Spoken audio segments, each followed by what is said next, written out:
سلام، امروز میخوایم با هم دیگه یه سالاد درست کنیم، سالاد شیرازی که به نظر من خوشمزه ترین سالاد دنیاست. نه.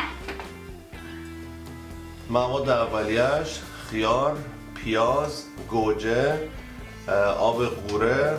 آب قوره ماده اصلیشه، من یکم بهش سرکه اضافه میکنم و یکم آب لیمو.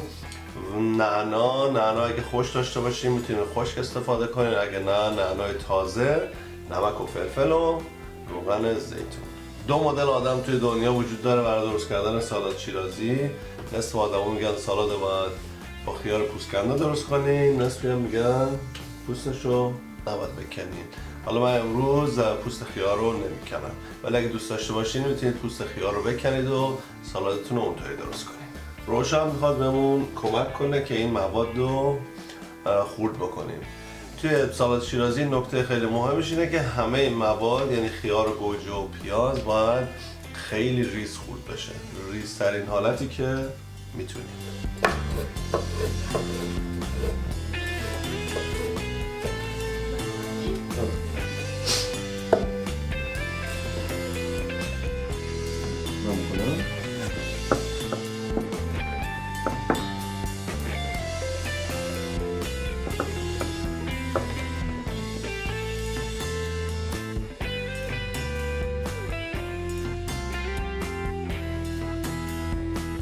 مرحله آخرم پیازه. پیازم مثل همون باید ریز خوردش بکنیم.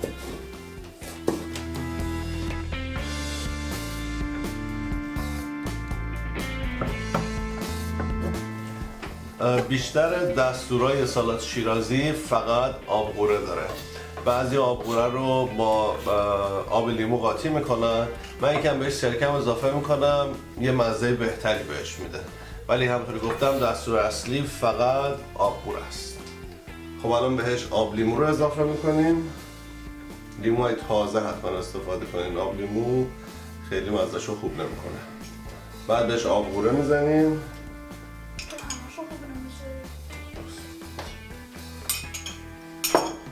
نمک و فلفل،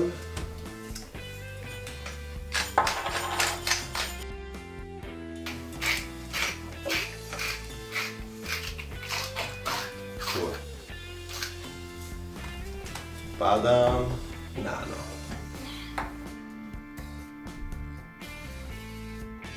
همه این وینیگر یکم هم سرکه.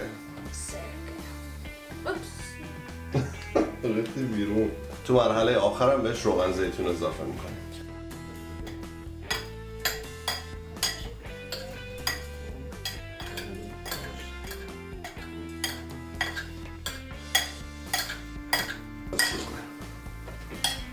بیشتر هم آخه یه سپات خوب بدون گوجه پیدا کردم تازه. خب قشنگ یه همش میزنیم و سالاد شیرازیمون آماده است. الان با روشه هم اینجا امتحان میکنیم. بریم.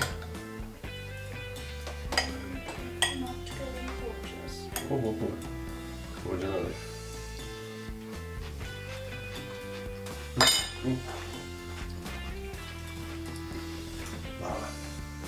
تو تا حالا امتحان نکرده بودی سالاد شیرازی تو عمرت؟ نه؟ خب امیدوارم که این سالاد رو درست کنید. خیلی سالاد خوشمزه و ساده ایه، با انواع و اقسام غذا هم جور در میاد. لایک و سابسکرایب یادتون نره. ویدیو رو با دوستان و فامیلتون شیر کنید. کامنت برامون بذارین، خیلی خوشحال میشیم. دکمه زنگوله این پایین هم بزنید که ویدیوهای جدید رو چیزی از من بپرسید؟ ببینید. راستی سالادش چطور بود؟ چه دوست داشتی؟ خب نخوردم. من تو بدون گوجه درست میکنم اگه خواستی. پس دوست داشتم. آره. کجا بودیم؟ تا هفته بعد خداحافظ. پیس.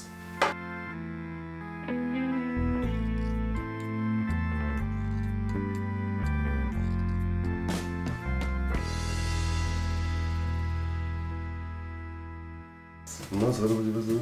مسکره بزن مسکره؟ مسکره. خب من همه چی رو میبرم به جز گوجه. میبری؟ یا میبرم. میبری؟ میخوای بهت نشون بدم مثلا چجوری یا نه؟ نه چون نمیدونی که چجوری رو. نه بابا. میکنی اسمه؟ همون بود؟ نمیخوای؟ خب روشا خیلی یعنی خیلی که اصلا گوجه دوست نداره. نمیدونم که روسا